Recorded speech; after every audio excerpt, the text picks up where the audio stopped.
Bueno, hoy vamos a hablar con alguien muy importante porque ha estado presente en lo que es la redacción de un informe sobre el cambio climático.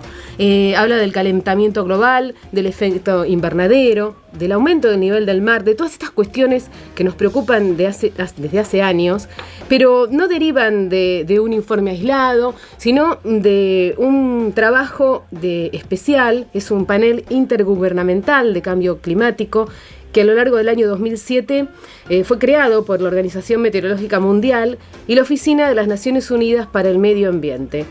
Lo difundió mundialmente, hay distintos capítulos que lo conforman, el cuarto fue en el 2007 y produjo un gran revuelo porque además de la oposición por parte de los empresarios, del poder económico mundial y político, le iniciaron causas legales a sus miembros. Y estamos en contacto ya con la doctora Matilde Rusticucci, es directora del Departamento de Ciencias de la Atmósfera y los Océanos, de la Facultad de Ciencias Exactas y Naturales de la UBA, y formó parte de y sigue formando parte de esto que le hablábamos, del panel intergubernamental de cambio climático, una de las profesionales que redactó este informe, y presentaron el quinto. Así que tenemos el honor de hablar con ella aquí en el Consejo La Aconseja. La dejo ya en comunicación.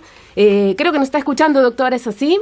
Sí, los estoy escuchando, pero muy bajito. Si pudieran subir el volumen, por favor. Bueno, le intentamos sin subir el retorno, así nos puede escuchar como corresponde, porque la voy a dejar en diálogo con el doctor Eduardo Jaruf, el presidente del Consejo Profesional de Química de la provincia de Buenos Aires. Bueno, doctora, muchas gracias, pero los escucho muy bajito. Doctora, un gusto tenerlas con nosotros. Y bueno, en principio para conversar el tema me gustaría que usted explicara un poquitito cuál es la actividad específica que realizan, en qué se basa, si en estudios de datos anteriores, si realizan estudios en forma personal, cómo es la actividad que desarrollan cotidianamente para llegar a estas conclusiones. Bueno, por un lado, yo soy doctora en Ciencias de la Atmósfera, soy investigadora del CONICET, o sea, mis investigaciones particulares son relativas a los eventos climáticos extremos y su relación con el cambio climático. Pero este informe del IPCC, como mencionaban, es el quinto informe de esta organización internacional intergubernamental sobre el estado del conocimiento del cambio climático. ¿Esto qué quiere decir? Es un informe que se elabora por muchos autores, en particular éramos 200 autores de todo el mundo, que hemos reunido toda la información publicada sobre el estado de conocimiento del cambio climático en diversos aspectos: la atmósfera, el océano, la criósfera, qué es lo que sabemos de lo que ha sucedido, qué es lo que podemos proyectar y cuáles son los gases de efecto invernadero que lo ocasionan, etcétera, etcétera. Es un informe que lleva 2000 páginas y que se ha publicado, como decían, a fines de septiembre, se ha presentado a los gobiernos en la ciudad de Estocolmo. Bien, sin lugar a dudas, esto hace a la credibilidad del trabajo. No es un trabajo aislado, no es un informe de un grupo científico en un determinado país, sino que evidentemente toda la comunidad científica abocada a este tema coincide en estas conclusiones, un poco para darle a la audiencia de qué estamos hablando, ¿no es cierto?, de la seriedad del trabajo. Exactamente, es un informe que, como te decía, lleva más de 2 años de escritura. Es un informe que nos reunimos los autores en 4 oportunidades para ir elaborando borradores que luego se exponen a la comunidad científica en general para ser revisados, y los comentarios son respondidos uno por uno para llevar al borrador final, digamos, que es el que se ha publicado recientemente, ¿no? Sí, yo para darle la exacta ubicación, porque a mí me llamó la atención, uno también a veces hace trabajos y busca de ampliarlo, de buscar información, pero estoy leyendo acá que se citan más de 9.200 publicaciones científicas, no son 2, 3, 5, y que además hubo en el informe final, que fue en el 2008, se formularon 54.677 comentarios de otros científicos respecto de esto. Exactamente. Esto le da un tinte de verosimilitud a las conclusiones, ¿no? Claro, exactamente. Esos números nos dan una idea de cómo es el trabajo de elaboración de este informe. Como usted decía, no es la opinión mía o de alguno de nosotros, es de un conjunto de autores que han trabajado para elaborar este informe con la opinión, con 54.000 comentarios. Eso quiere decir, como todos los que trabajamos en investigación sabemos, que cuando mandamos un trabajo a publicar en una revista, recibimos el comentario de 2 revisores o 3 revisores. Bueno, en este caso fueron 54.000 comentarios que fueron respondidos uno a uno y tomados en cuenta uno por uno, y que además se encuentran después a disposición de toda la comunidad que quiera leerlos, ¿no? Por eso la cifra final del informe, además de 1.089 especialistas que participaron con estos comentarios y todas las respuestas que ustedes le hicieron, suma una gran cantidad de especialistas a nivel mundial que participaron y enriquecieron este informe, aportando desde su especialidad, ¿no es cierto? Sí, quizás el ser reiterativos en este tema es porque nosotros, bueno, desde el Consejo Profesional de Química, muchas veces tenemos algunos informes, algunas cuestiones, que la respuesta de la sociedad es decir, bueno, pero ¿quién lo hizo? ¿Cuántos fueron? Hay opiniones encontradas.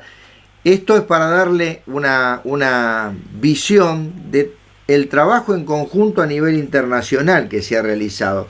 Exactamente. Una preguntita, porque seguramente yo algunas informaciones tengo, pero me parece que sería interesante para aclararle a la gente, porque muchas veces decimos, cuando se habla de los estudios que se realizan a nivel climático, de que en realidad hay constancias, sé que no es así, que hay otras, pero me gustaría que lo aclares, Matilde, para que quede bien, valga la redundancia, aclarado a la gente. No entendí muy bien la pregunta porque te sigo escuchando muy bajito. La pregunta viene ahora. La gente normalmente dice que los datos que se tienen de temperatura son de los últimos años, pero yo acá estoy viendo que desde hace 1400 años el calentamiento del sistema climático es inequívoco. Ajá. Bien, ¿cómo podemos explicarle a la gente cómo podemos haber recabado esa información sin que existieran los termómetros hace 1400 años? ¿Cómo podemos explicarle a la gente en forma sencilla? Sí, bueno, justamente esa área es lo que se llama paleoclimatología. Lo que se hace es a través de indicadores, como por ejemplo los testigos de hielo, ¿no? Esos, si se acuerdan de la película El día después de mañana, empezaban unos científicos sacando un cilindro de hielo enorme de la Antártida, que nos da referencia de cómo era el clima del pasado.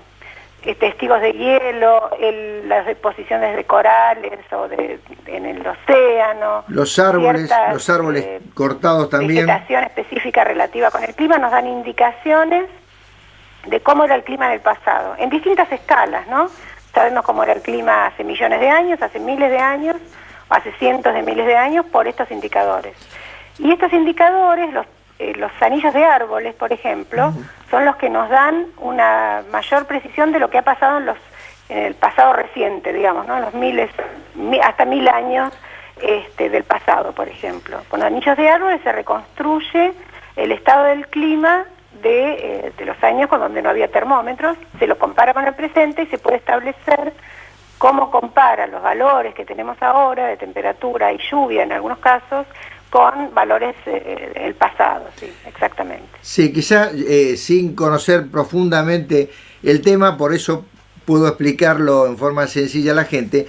Cortar un árbol transversalmente y en base a los aros, si son anchos, si son finos, si son más densos o menos densos, se puede establecer si ha habido épocas de sequía, de mucha abundancia de agua, etcétera, etcétera, ¿no es cierto? Claramente. Doctora... Sí, es todo un área de investigación, ¿no? José Garesi es mi nombre. Con el informe resuelto, ¿qué receptividad ha tenido de los gobiernos o comentarios en relación al informe? Bueno, el informe es la base científica sobre la cual los gobiernos tienen que negociar hacia el futuro. Los gobiernos, usted sabe que se reúnen todos los años en lo que se llaman las COP, las reuniones de las partes, digamos, todos los años se reúnen para ver qué resoluciones tomar con respecto al cambio climático. Y el informe es la base científica sobre la que ellos se apoyan. No es prescriptivo, es un informe científico, obviamente, pero no lo pueden obviar, ¿no? No lo pueden negar, porque realmente es el conocimiento de las ciencias, el conocimiento de la comunidad científica al día de hoy. Y entonces eso ha tenido mucha repercusión en los países del norte, claramente Europa, Estados Unidos, ha tenido una repercusión importante sobre los resultados obtenidos. Favorable, en oposición, tomando conciencia de que tiene algo que hacer. ¿Cuál fue la idea que transcribieron? Perdón, no entendí. Sí, los países del norte... No me solucionaron el problema. Bueno, si los países nórdicos o los países desarrollados, digamos así, han tomado con conciencia y con la intención de resolver el tema, o lo han tomado como un informe cierto, pero para ver qué hacen. Claro, es un informe que a ellos les da las herramientas para ver, o sea, ya no pueden, digamos, no se puede negar que el calentamiento del sistema climático es inequívoco, no se puede negar que ha cambiado la temperatura, la cantidad de lluvia en algunas zonas, que el hielo sobre el Ártico se está debilitando y que las proyecciones dan en ese mismo sentido. Por lo tanto, depende del área, ¿no? Hay países mucho más afectados por el aumento del nivel del mar, por ejemplo.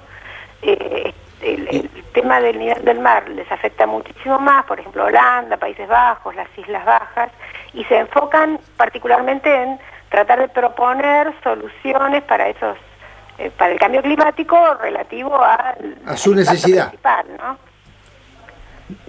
¿Es cierto que toman el nivel de los océanos como termómetro biológico? ¿Quiénes?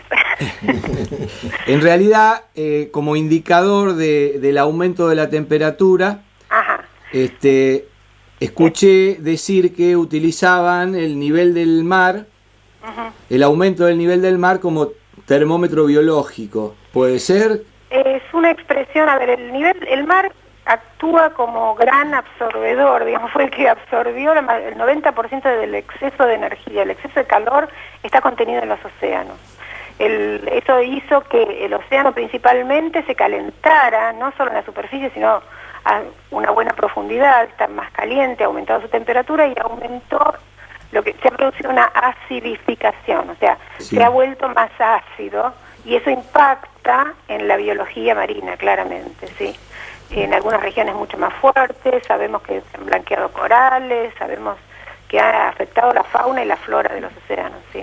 Digamos, porque en otra oportunidad lo habíamos mencionado, reiteramos, que la acidificación de los océanos fundamentalmente se debe al aumento de anhídrido carbónico que se transforma en ácido carbónico al disolverse en los mares, ¿no es cierto? Claro, exactamente. El océano fue el principal, absorbió la mayor cantidad de dióxido de carbono también en la atmósfera. Sí. Doctora, y ahora yendo a los países que tenemos más cerca y más nos compromete, los países como Sudamérica, África, Argentina en particular, ¿cómo toman esto y cómo reaccionan frente a esta información? Perdón, ¿los países? Los países de Sudamérica, los sí, países de África, digamos los que normalmente llamamos tercermundistas o subdesarrollados y Argentina en particular. ¿Cómo toman esta información y cuáles son las propuestas que tienen? Bueno, justamente los países africanos en las zonas secas se ven muy afectados por el cambio climático porque la tendencia es a que siga teniendo poca disponibilidad de agua, o sea que ellos están muy afectados y muy impactados por el cambio climático, con lo cual las propuestas, digamos, ellos hacen bastante hincapié en que se tomen acciones, pero las acciones las tienen que tomar los países desarrollados, ¿no? Claramente. Claro, si los más afectados y los que menos paliativos pueden tener para con esto, no son evidentemente los mayores responsables de que esto ocurra. Exactamente, exactamente. Entonces la discusión pasa por este lado, ¿no? Claramente. Sí, en las grandes urbes, por ejemplo, Ciudad de Buenos Aires, la construcción de edificios verdes o de edificios actualizados o sustentables, ¿ha avanzado? ¿Hay beneficio para los que construyen de esa forma? ¿Tiene un poquito de idea sobre eso? No sé los beneficios que no creo que se haya establecido ese mecanismo tan fácilmente, ¿no? Claramente sí se sabe que los edificios juegan un rol muy importante en cuanto al consumo de energía, en cuanto a la absorción de este calor, de este exceso de calor. Eso está estudiado y se sabe que los edificios verdes colaboran muchísimo, pero no creo que se haya llegado a un mecanismo económico, digamos, que les resulta rentable todavía. Por lo menos en nuestros países. No sé si quizás en los países desarrollados sí, ¿no? Obviamente.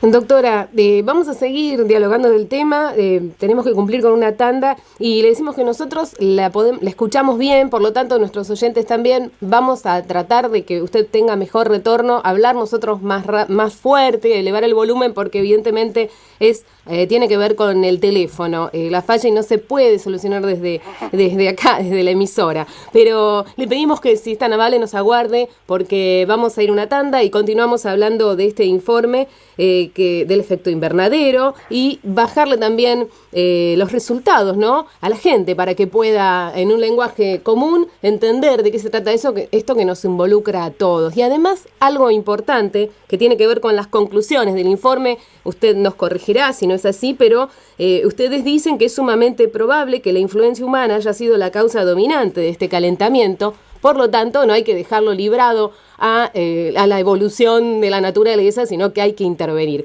Así que, bueno, con esto nos vamos a una tanda y volvemos y esperamos su respuesta en cuanto a esta frase. Gracias. Bueno. Para contactarse con el Consejo, 0221 423 1080, 0221 423 1080, o visítenos en Avenida 7, número 514.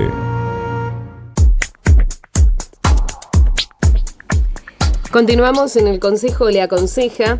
Estamos en diálogo con la doctora Matilde Rusticucci. Ella es parte del Departamento de Ciencias de la Atmósfera y los Océanos, y además ha participado de este informe del que estábamos hablando, del IPCC, del Panel Intergubernamental de Cambio Climático, a lo largo de varios años, y estábamos hablando de ese tema y concretamente, en final del bloque anterior, le preguntábamos la influencia humana como causa dominante de este calentamiento, cuáles serían las acciones a seguir por los gobiernos, más allá de su compromiso formal de cada uno de los estados, ¿no? ¿Cuáles serían los resultados de este informe? ¿Qué habría que hacer? Resumiendo, por supuesto. Doctora, está en línea, gracias por aguardarnos. Sí, acá estoy. Esperemos que nos escuche un poco mejor y, bueno, su respuesta. Bueno, justamente el informe, en el resumen, que es el que está publicado actualmente, se presenta un último gráfico que es muy clarito, que lo que nos muestra es la relación directa que hay entre la cantidad de gases de dióxido de carbono en la atmósfera y la temperatura global. ¿Eso qué nos indica? Que a mayor cantidad de gases, mayor temperatura. Por lo tanto, la solución para este avance del cambio climático es reducir las concentraciones de estos gases. Reducir la concentración de gases de efecto invernadero, de dióxido de carbono, es suprimir, dejar de emitir la cantidad de gases de efecto invernadero que estamos emitiendo actualmente, o tratar de desacelerar, por ejemplo, por lo menos estas emisiones. Por lo tanto, si bien el informe no es prescriptivo, lo que dice claramente es que la solución es esa. La solución es dejar de emitir, disminuir la emisión, bajar las concentraciones de gases de efecto invernadero. ¿Y cuáles son las principales fuentes de emisión? Claro, eso quiere decir que la principal fuente de emisión es la combustión de residuos fósiles, es el uso de petróleo. El uso de petróleo en todas sus formas, quiero decir, para energía principalmente, obviamente es la principal causa, pero también para todos los productos derivados del petróleo que utilizamos a diario. Por lo tanto, claramente esa es la única solución, buscar alternativas a la energía proveniente del petróleo.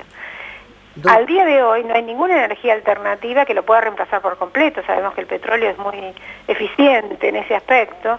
Entonces, lo que se debería hacer es una colección de energías alternativas, o sea, una parte solar, una parte hidráulica, una parte eólica, y buscar otras alternativas que puedan reemplazar la energía proveniente del petróleo directamente. Doctora, una preguntita muy ingenua, pero para poder dilucidar un tema. ¿Es técnica y económicamente viable recuperar anhídrido carbónico, absorber anhídrido carbónico de la atmósfera? ¿Existe alguna posibilidad? Bueno, esa área se llama geoingeniería. Es un área que se está desarrollando hace varios años, que al día de hoy tampoco dio una respuesta concreta. Quiero decir, hay muchos experimentos que se han realizado, hay muchos intentos que se han hecho de tratar de capturar, como decís, capturar el exceso, capturar anhídrido carbónico, dióxido de carbono. Pero al día de hoy la geoingeniería no ha dado una solución concreta todavía. Quiero decir, una solución concreta sería, podemos reemplazar o podemos aplicar tal o tal método, tal técnica, que no trae consecuencias por otro lado, ¿no? Porque hasta ahora las pruebas que se habían hecho han tirado hierro al océano, plantado algas, diversas opciones, trae otras consecuencias, otros impactos muy fuertes también, ¿no? A veces es peor el remedio que la enfermedad. Al día de hoy la geoingeniería no ha dado todavía una respuesta concreta posible, ¿no? Claro, digamos también que yo en la pregunta le decía técnica y económicamente viable, porque puede haber procesos que técnicamente puedan aplicarse, pero que económicamente es inalcanzable para su uso, ¿no? Claro, claramente, sí, eso es lo mismo que los edificios verdes, ¿no? Los techos verdes son claramente muy favorables para el medio ambiente, pero son mucho más caros, requiere otra tecnología que a veces no está disponible, y bueno. Sí, además, por ahí muchas veces estamos pensando en algo que es muy puntual y muy particular, como el tema de un edificio verde, y no prestamos atención en que se ocupan 3 o 4 plazas para hacer una sala de congresos, ¿no? Entonces, medio que no tiene sentido y es más para la televisión y para quedar bien algunas veces que para una solución viable y que sea realmente significativa, ¿no? Claro, sí, eso debería ser una política de Estado, claramente.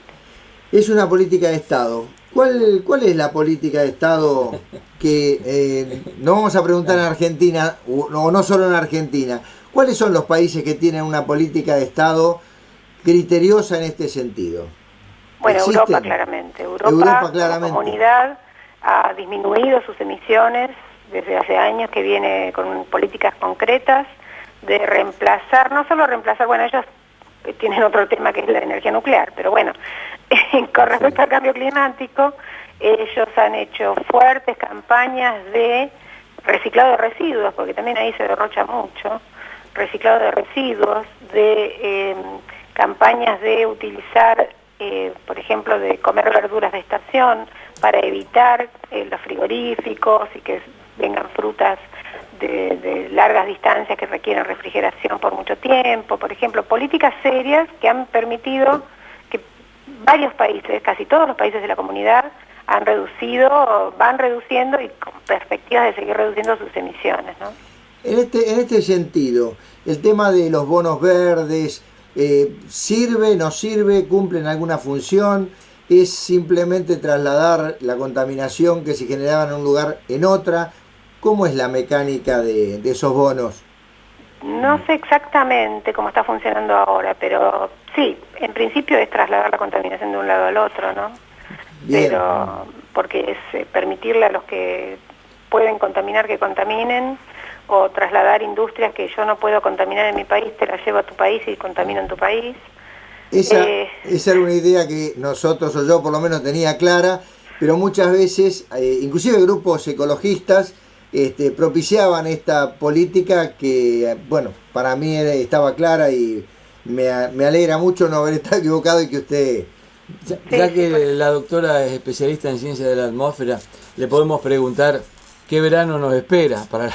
Sí, no te puedo contestar. No es mi área de investigación el día de hoy. Es más, el servicio meteorológico generalmente no invoca tampoco, así que... No, sí, momento. Salgo a defender al servicio. A ver, sí, ya no, momento. A ver, vamos que es lindo tema. Salgo a defender. Son dos cosas distintas. Una cosa es hacer el pronóstico día a día, o sea, qué va a pasar mañana, pasado, en 2, 3 días. Ese pronóstico se ha mejorado sustancialmente en los últimos años. y no hay otra ciencia que les diga lo que va a pasar mañana con tanta precisión. Eso estoy absolutamente segura. ¿Qué pasa con las predicciones a largo plazo? Claro, entonces el punto es que la pregunta que ustedes me hicieron, que es la predicción al verano, es un área que necesita mucho más desarrollo todavía, que es más difícil pronosticar el verano. Se está trabajando en eso, el verano en particular, ¿no? Estamos diciendo, estoy en octubre, verano en relación a otra estación. Claro, a otra estación, lo que se llama pronóstico estacional. Yo quiero saber si me voy de vacaciones en enero o en febrero. Bueno, todavía no lo podemos resolver eso. No es tan sencillo. Una consulta. Yo recuerdo de chico, y hace bastante, que nosotros teníamos primavera, verano, otoño, invierno, y era claro, llega el otoño, y hoy la realidad es que tenemos un clima bastante más parejo como era en otros países antes. ¿Esto tiene que ver con el cambio climático? Sí, claro, sí. Lo que ha pasado, lo que se ha visto, porque no es que haya aumentado la temperatura del verano a 50 grados, sino lo que se ha visto, que son parte también de nuestras investigaciones, es que lo que sucede es que aumenta la temperatura en los meses que antes eran otoño, primavera, ¿no?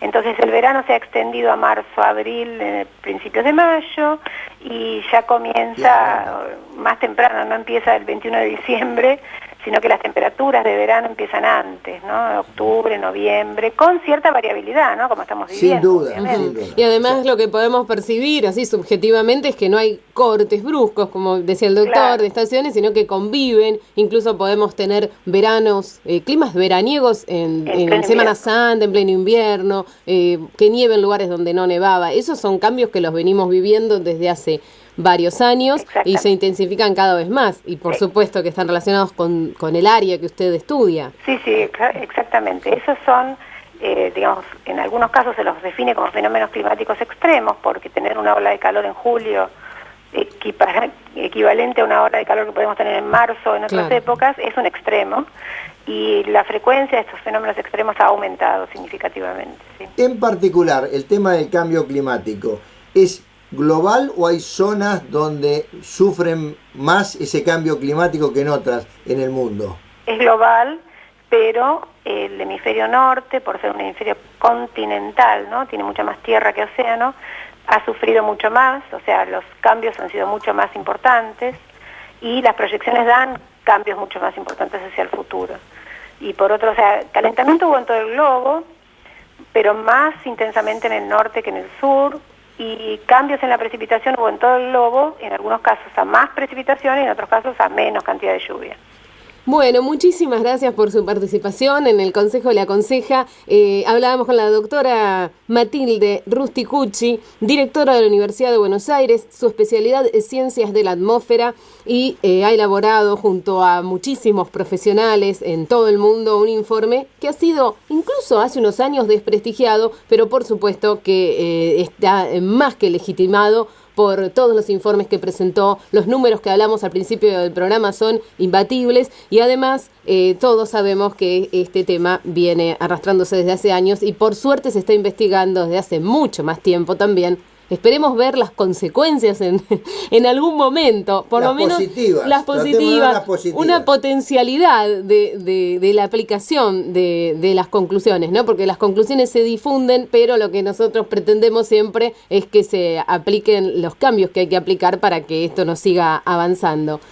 Muchísimas gracias por participar en el programa, ha sido muy clara, nosotros esperamos poder contar con su presencia otra vez, hablar de distintos temas, poder dialogar en forma así dinámica con especialistas, es lo que es el objetivo de este programa, así que muchas gracias. Vamos a escuchar algo de música y seguimos con más del Consejo Le Aconseja.